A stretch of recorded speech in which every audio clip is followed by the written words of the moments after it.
everyone! Welcome to my series called Game Reviews, where I review games that I have played throughout the year.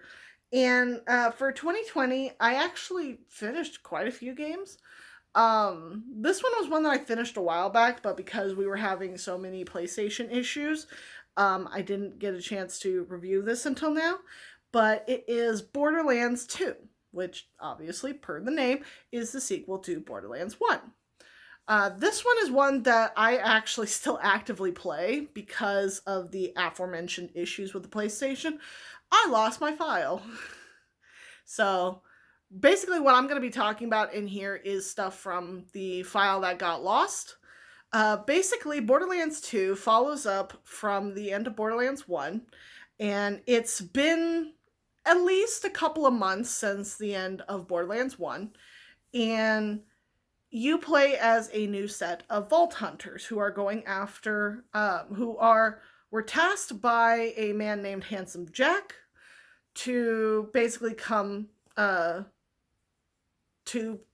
where he was, and yeah, he ends up trying to kill you.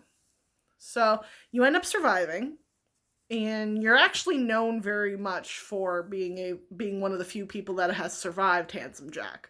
You find out that he's the CEO of a company called Atlas, which is one of the gun companies. It's more of a,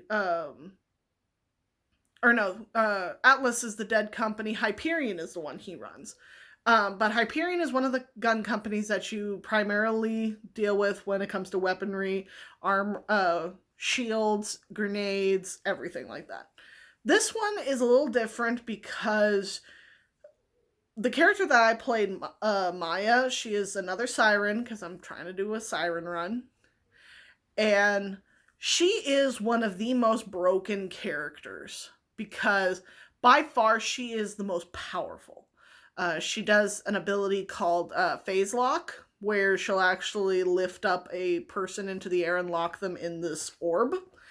And she can get an ability called Catalyst, which basically means that anyone who gets hit by any of her, by the first shot, then gets corrosive damage automatically. Now, that's great when you're not dealing with missions that don't have a set thing that you have to kill someone with. So there was a lot of times when I had to redo my specs so that I didn't have Catalyst set to it. So it got kind of annoying sometimes, but it was super helpful throughout the entire campaign. I give it kind of a 8 out of 10 because it was overall a really good game. Again, the story kind of suffers, but that's kind of just Borderlands in general tends to suffer, but it definitely has a lot more story than Borderlands 1 did, because in this you're dealing with the previous Vault Hunters, Roland, Lilith, Mordecai, and Brick, and all of you are now trying to go after Handsome Jack, who is trying to open up another vault, because last time you opened up the Vault of the Destroyer, this time you're opening up the Vault of the Warrior, and this one is by far one of the more evil vault monsters, and it is massive.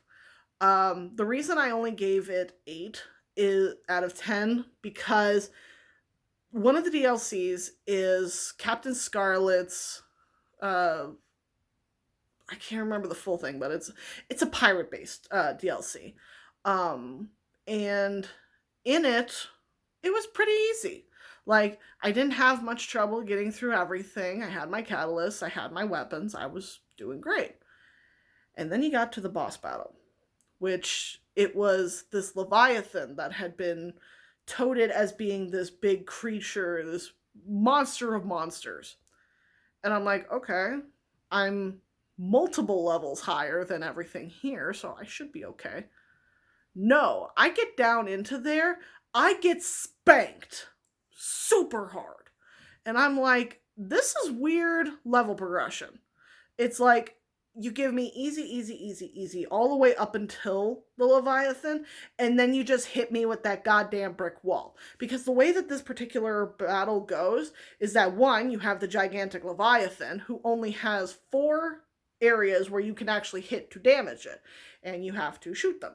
And because he's a big monster, you can't get up close. Then, on the ground next to you, you have sandworms that continuously attack you, burrow into the ground, move to another spot, and attack you again. And because I'm running this solo, I'm not doing well. But it was such a huge shift. It's like, if you wanted your boss monster, like, I completely agree that you should have the Leviathan be that strong.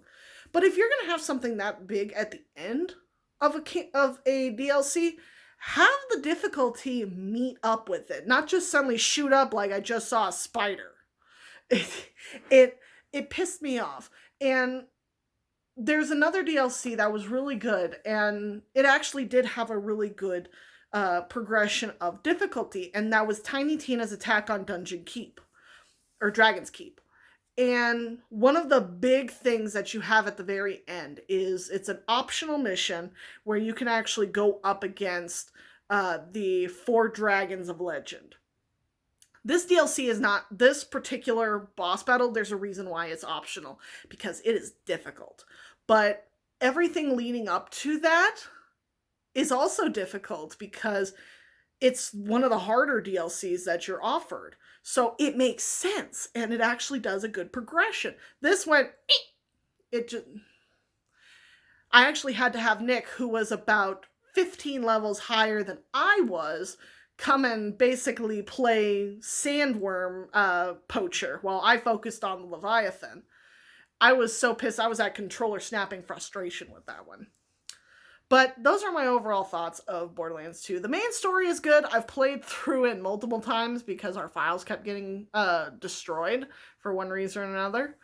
But again, it was good. There were a couple points where I already knew what was going to happen, so there wasn't any like surprise. And then a couple parts where I'm like, ooh, yeah, no, hard pass.